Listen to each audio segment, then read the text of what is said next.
आम आदमी पार्टी लगातार उत्तर प्रदेश के विधानसभा चुनाव को देखते हुए चुनाव में संघर्ष कर रही है। आज हमारे साथ बात करने के लिए आम आदमी पार्टी के सांसद हैं संजय सिंह। सर, आज आपने एक जो है तिरंगा यात्रा निकाली थी, क्या उद्देश्य था? देखिए, पीएसीएल में करोड़ों निवेशकों का पैसा डूब गया है और वो पैसा सुप्रीम कोर्ट के आदेश के बावजूद नहीं मिल रहा है। 2016 का आदेश है, 5 साल का समय बीत चुका है। तो कुल मिलाकर एक जो सवाल है कि क्या भाई सर्वोच्च न्यायालय से भी बड़ी कोई अदालत है? कब ये सरकार सुनेगी, कब से भी अपनी कार्रवाई करेगी, कब लोढ़ा कमेटी अपनी कार्रवाई करेगी, कब निवेशकों का पैसा उनको वापस मिलेगा? और नहीं मिलेगा तो सुप्रीम कोर्ट इस पर क्या कार्रवाई करेगा? तो ये तमाम चीज़ों को लेके आज हम लोगों ने आंदोलन किया था। वो अभी कंटिन्यू भी है, चल भी रहा है।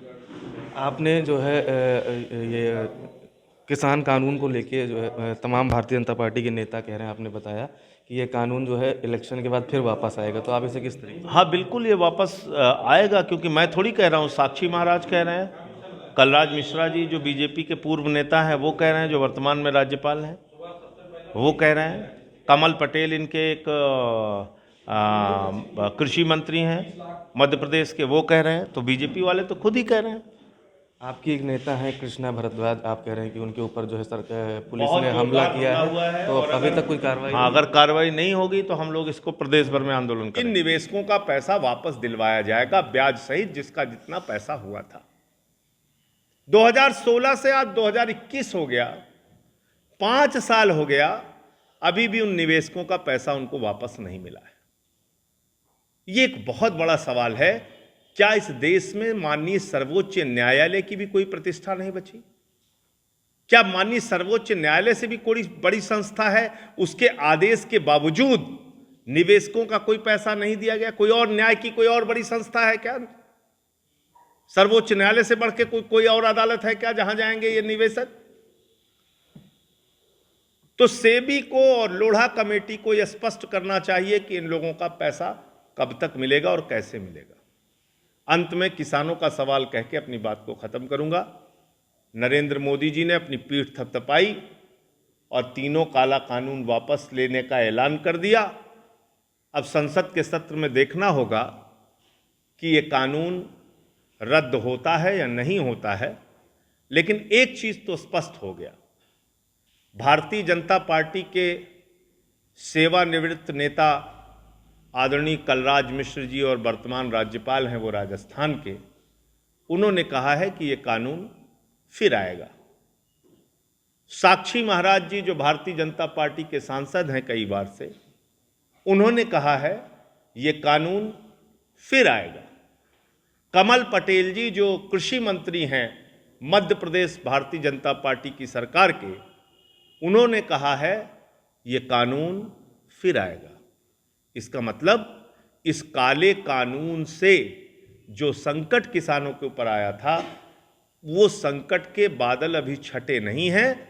ये आशंका और शंका लोगों के मन में, किसानों के मन में बिल्कुल जायज है कि इन लोगों पर भरोसा नहीं किया जा सकता। चुनाव के कारण जो ये कानून वापस लिया हो सकता है, चुनाव के बाद फिर से ये इसको लागू कर दें। ये मैं नहीं कह रहा हूं, ये भाजपा के नेताओं के बयान हैं जो इस ओर एक पक्का पुख्ता संदेश देते हैं कि ये फिर दोबारा इस कानून को ला सकते हैं। तो इसके बारे में किसान आंदोलन और हमारी पार्टी और दूसरी पार्टियां भी अपने अपने तरह से संज्ञान ले रही हैं और संसद के सत्र में इस विषय को हम लोग उठाएंगे। लेकिन एमएसपी का सवाल अभी भी अधूरा है। इस देश के किसानों के गले में जो फंदा आपने डाला था चुनाव के डर से, वो फंदा तो आपने निकालने की घोषणा कर दी है, लेकिन न्यूनतम समर्थन वाड़ कर रहे हैं। अपनी जो भी मन में आता है आप योजना लेके चले आते हैं, जैसे भी मन में आता है आप काम करते हैं। ये ठीक बात नहीं है। आदित्यनाथ जी, कृपा करके बच्चों पर दया कीजिए, उनके नाम पर राजनीति मत कीजिए। जब उनके परिवारों के बैंक खाते ही नहीं हैं, आपने 1100 रुपए कहां देने की योजना बना ली? आज सोचिए, नवंबर की 22 तारीख हो गई, तो पूरी तो ठंड बीत जाएगी बच्चों को, ना स्वेटर मिलेगा ना जूता मिलेगा। पहली बात तो 2500-2600 रुपए चाहिए उनके जितने सामान आप कह रहे हैं खरीदने को। और आपकी बड़ी गजब की योजनाएं चलती हैं उत्तर प्रदेश में, यानी कि 800 रुपए का जो ऑक्सीमीटर सरकारी तौर पे आप घोषित करते हैं खरीदने के लिए, जिसमें दलाली खानी होती है कोरोना के समय में, तो आपके अधिकारी 800 का ऑक्सीमीटर 5000 में खरीदते हैं, 1600 का थर्मोमीटर 13000 में खरीदते हैं, 12000 का ऑक्सीजन सिलेंडर 55000 में खरीदते हैं, 8 लाख का वेंटिलेटर 22 लाख में खरीदते हैं। तो जहां आपकी सरकार को दलाली और भ्रष्टाचार करना होता है, वहां तो 10 गुना दाम बढ़ा के आप लोग सामान खरीदते हैं। और जहां बच्चों को खुद से खरीदना है तो वहां कह रहे हो 2600 का सामान 1100 रुपए में बेटा खरीद के दिखाओ, या ठिठुरती ठंड में बीमार हो जाओ। ये योजना है आपकी, और ये एक जिले की नहीं कई जिलों की सच्चाई है। मैं फिर निवेदन कर रहा हूं मुख्यमंत्री जी, अपनी राजनीति के चक्कर में बच्चों के साथ खिलवाड़ मत कीजिए, और इस ठिठुरती ठंड में वो बच्चे बीमार हो जाएंगे, उनको ना स्वेटर मिलेगा, ना जूता मिलेगा, ना मोजा मिलेगा, ना ड्रेस मिलेगा, ना बैग मिलेगा। ये काम मत कीजिए। और अभी मैं PACL और कुछ अलग अलग संस्थाओं के, कंपनियों के निवेशकों के आंदोलन से होकर आ रहा हूं। अब आप देखिए, ये भी एक बहुत बड़ी पीड़ा है। उत्तर प्रदेश ही नहीं, पूरे देश में करोड़ों लोगों ने अपनी गाढ़ी कमाई का पैसा चिटफंड कंपनियों में लगाया, तमाम कंपनियों में लगाया, और उनका हजारों लाखों करोड़ रुपए डूब गया। चिटफंड कंपनियों में 35,000 करोड़ रुपए सालाना निवेश करते हैं लोग, अपनी गाढ़ी कमाई का पैसा लगाते हैं, क्योंकि वहां पर आप योजनाएं बताते हैं कि ऐसा हो गया, वैसा हो गया, ये कर दिया, वो कर दिया, तो इसके नाते से लोग पैसा लगाते हैं। वो पैसा डूब गया, कंपनियां भाग गईं, कंपनियों ने बहुत बड़ा फ्रॉड किया निवेशकों के साथ। उस पर सुप्रीम कोर्ट ने संज्ञान लिया। सुप्रीम कोर्ट ने आदेश दिया।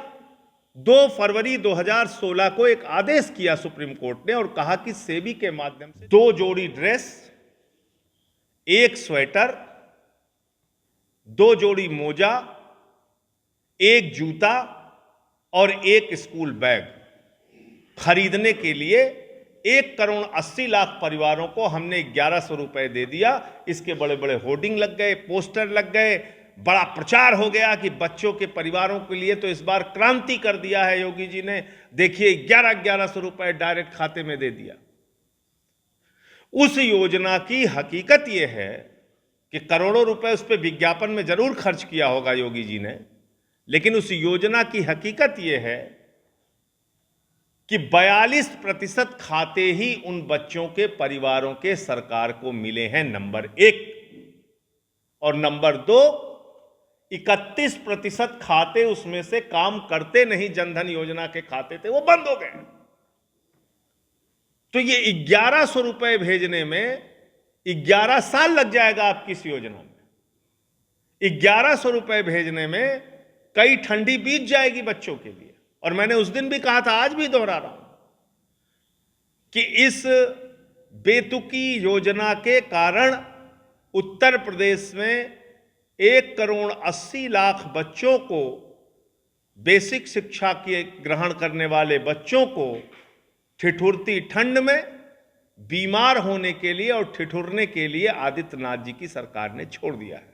और मेरी बात को प्रमाणित करती है ये खबरें, ये अभी की खबरें। बिन स्वेटर जूतों के विद्यालय पहुंच रहे 1.18 लाख नौनिहाल, ये खबर है फिरोजाबाद जिले की। इसके बाद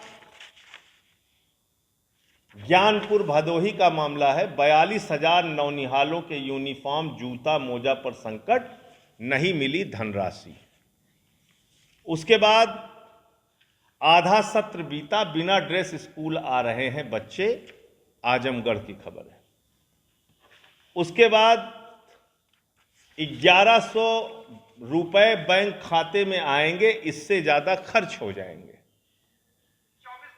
देखे रहिए आप क्या हो रहा है इनके साथ। तो शीतकालीन सत्र शुरू हो गया, बच्चों को ना स्वेटर मिला, ना जूता मोजा, ये खबर है।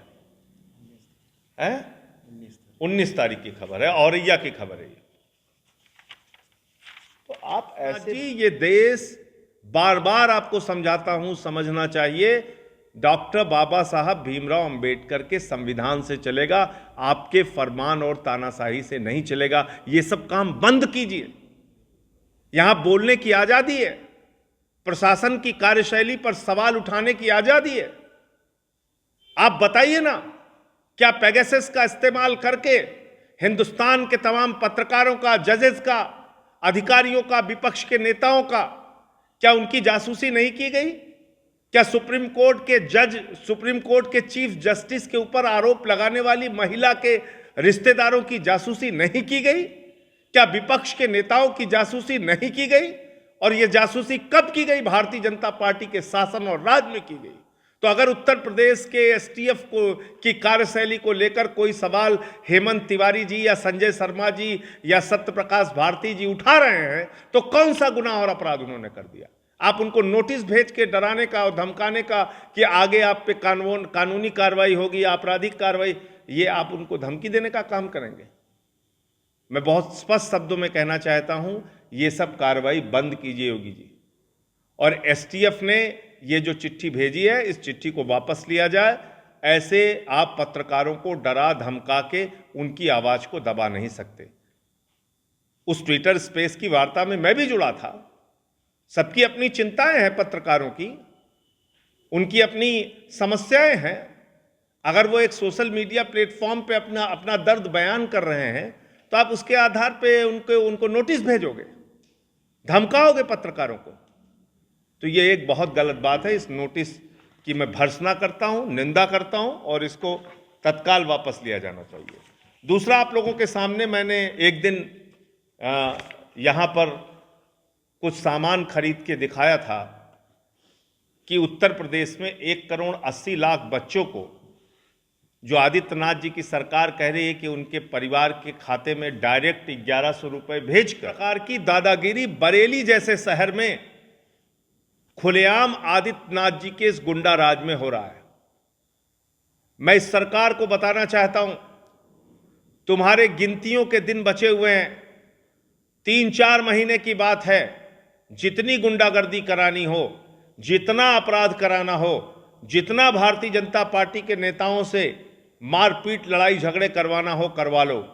सरकार बनने के बाद एक एक गुंडे से निपटने का काम आम आदमी पार्टी करेगी। कृष्णा भारद्वाज जी के मामले में एफआईआर दर्ज हुई है, लेकिन अब तक अपराधियों की गिरफ्तारी नहीं की गई है। मैं बरेली के प्रशासन से और उत्तर प्रदेश के प्रशासन से साफ तौर पे कहना चाहता हूं, अपराधियों के खिलाफ सख्त से सख्त कार्रवाई करो, उनको पकड़ के जेल में डालो, अन्यथा पूरे प्रदेश में आम आदमी पार्टी अपने उस कार्यकर्ता साथी के लिए आंदोलन चलाएगी और सरकार के खिलाफ हर प्रकार का मोर्चा निकालने का काम करेगी। तीसरा मसला जो बहुत गंभीर है और आप लोगों से यानी कि पत्रकारों से जुड़ा हुआ मसला है। एक दिन ट्विटर स्पेस के ऊपर कुछ वार्ता चली जिसमें हजारों की संख्या में लोग जुड़े हुए थे। कुछ वरिष्ठ पत्रकारों ने अपना वहां पर मत रखा ट्विटर स्पेस पे, कुछ नेताओं, अलग अलग पार्टियों के नेताओं ने अपना मत रखा, कुछ वरिष्ठ अधिकारियों ने अपना मत रखा, और उस ट्विटर स्पेस पर दिए गए बयान के आधार पर आज उत्तर प्रदेश की एसटीएफ ने उन पत्रकारों को नोटिस भेज दी है। यह उन पत्रकारों को चेतावनी नोटिस भेजी गई है, जिसमें एक पत्रकार एसोसिएशन के अध्यक्ष वरिष्ठ पत्रकार हेमंत तिवारी जी हैं, 4 PM के संपादक और वरिष्ठ पत्रकार संजय शर्मा जी हैं, और सत्यप्रकाश भारती जी हैं। और इनको क्या कहा गया है? इनको कहा गया है कि आपने आपराधिक साजिश की है एसटीएफ के खिलाफ। यानी कि एसटीएफ जो है वो अगर उनकी कार्यशैली पर कोई प्रश्न उठाता है तो उसको नोटिस भेजेंगे, पत्रकारों को धमकाने का काम करेंगे, डराने का काम करेंगे, दबाव बनाने की कोशिश करेंगे। यह हो रहा है उत्तर प्रदेश में। पत्रकार बंधुओं को नमस्कार। आज की पत्रकार वार्ता 2-3 बिंदुओं पर पार्टी की ओर से अपनी बात स्पष्ट करने के लिए बुलाई गई है। उत्तर प्रदेश में आम आदमी पार्टी ने 170 विधानसभा प्रभारियों का ऐलान किया था और उन 170 विधानसभाओं में 300 यूनिट बिजली फ्री का वादा अरविंद केजरीवाल की पहली गारंटी और पहले वादे के रूप में पिछले 1.5-2 महीने से अभियान चलाया जा रहा था और इसके माध्यम से हमने एक फॉर्म जारी किया था, जो फॉर्म घर घर हमारे कार्यकर्ता, हमारे प्रभारी डोर टू डोर कैंपेनिंग करके एक एक घर में जाके लोगों से जनसंपर्क करके उनको ये समझाने का प्रयास कर रहे थे कि उत्तर प्रदेश में आम आदमी पार्टी की सरकार बनी तो 300 यूनिट बिजली फ्री दी जाएगी, 24 घंटे बिजली दी जाएगी, किसानों को मुफ्त बिजली दी जाएगी और पुराने जितने भी बिजली के बिल बकाया हैं वो सारे के सारे माफ किए जाएंगे। और इस दौरान एक एक विधानसभा में हजारों की संख्या में लोगों ने आके फॉर्म भरे और अपना समर्थन जताया। उन्होंने इस अभियान को भरपूर अपना समर्थन दिया और उसमें स्पष्ट किया कि आम आदमी पार्टी के वो इस मांग के साथ हैं, इस वादे के साथ हैं, इस पे यकीन करते हैं, क्योंकि अरविंद केजरीवाल जी की सरकार ने 200 यूनिट बिजली मुफ्त और 400 यूनिट बिजली आधे दाम पर देकर दिल्ली में दिखाया है। तो इस आंदोलन को बहुत बड़े पैमाने पे पूरे उत्तर प्रदेश में चलाया गया, जनता का भरपूर समर्थन मिला और अब आज से इस अभियान को समाप्त किया जा रहा है।